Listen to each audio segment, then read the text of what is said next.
3 pelanggaran Jokowi menurut Denny Indrayana hingga perlu dimakzulkan. Mantan Wakil Menteri Hukum dan HAM Denny Indrayana membuat surat terbuka yang berisi agar pimpinan Dewan Perwakilan Rakyat atau DPR memakzulkan Presiden Joko Widodo. Menurutnya, Presiden bersikap tak netral untuk Pilpres 2024. Saya berpendapat, Presiden Joko Widodo sudah layak menjalani proses pemeriksaan impeachment atau pemakzulan karena sikap tidak netralnya alias cawe-cawe dalam Pilpres 2024.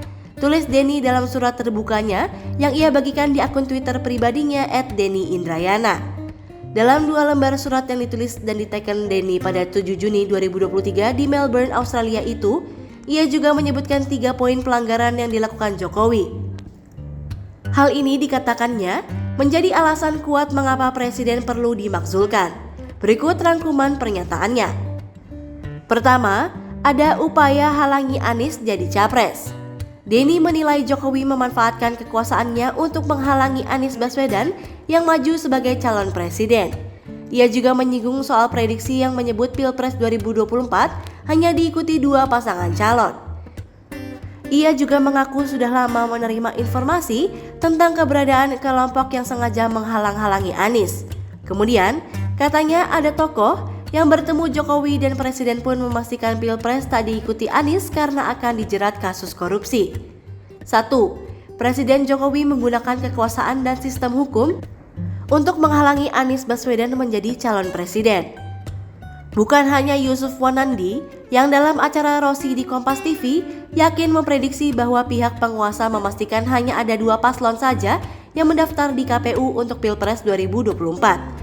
Saya sudah lama mendapatkan informasi bahwa memang ada gerakan sistematis menghalang-halangi Anies Baswedan. Kedua, biarkan Muldoko ganggu Demokrat.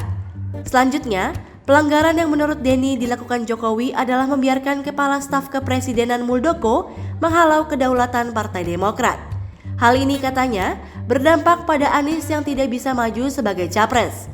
Menurutnya, aneh jika Jokowi tidak mengetahui Muldoko yang turut campur melalui peninjauan kembali di Mahkamah Agung.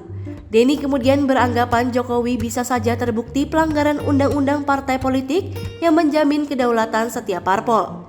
2. Presiden Jokowi membiarkan Kepala Staf Kepresidenan Muldoko mengganggu kedaulatan Partai Demokrat dan ujungnya pun menyebabkan Anies Baswedan tidak dapat maju sebagai calon presiden dalam Pilpres 2024.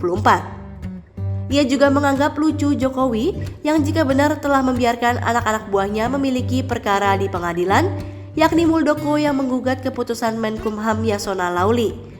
Menurutnya, bila Jokowi tidak mampu mengatasi hal ini, maka ia tak pantas menjadi presiden. Ketiga, pakai kekuasaan untuk menekan parpol.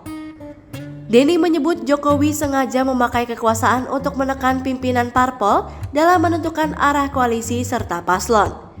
Ia pun menyinggung soal masa jabatan pimpinan Komisi Pemberantasan Korupsi atau KPK yang diperpanjang. Menurutnya, hal itu dilakukan agar Presiden bisa mengatur kasus-kasus. 3. Presiden Jokowi menggunakan kekuasaan dan sistem hukum untuk menekan pimpinan partai politik dalam menentukan arah koalisi dan pasangan Capres-Cawapres menuju Pilpres 2024. Ia juga menyebut jika kedaulatan parpol ikut diganggu apabila ada tindakan yang tak sesuai rencana strategis pemenangan Pilpres 2024. Ia kemudian memberikan contoh Suharso Monoarfa yang dipecat dari jabatan Ketua Umum P3 karena 4 kali bertemu dengan Anies. Tak cukup sampai di situ, Denny sempat bertanya mengapa P3 tidak mendukung Anies.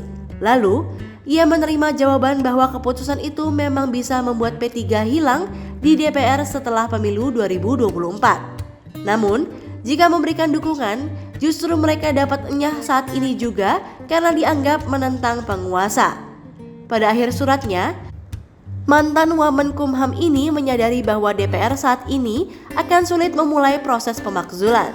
Namun, ia memutuskan melaporkan hal tersebut karena mengaku tidak rela jika UUD 1945 terus dilanggar oleh Jokowi demi cawe-cawe yang menurutnya dilakukan untuk kepentingan pribadi.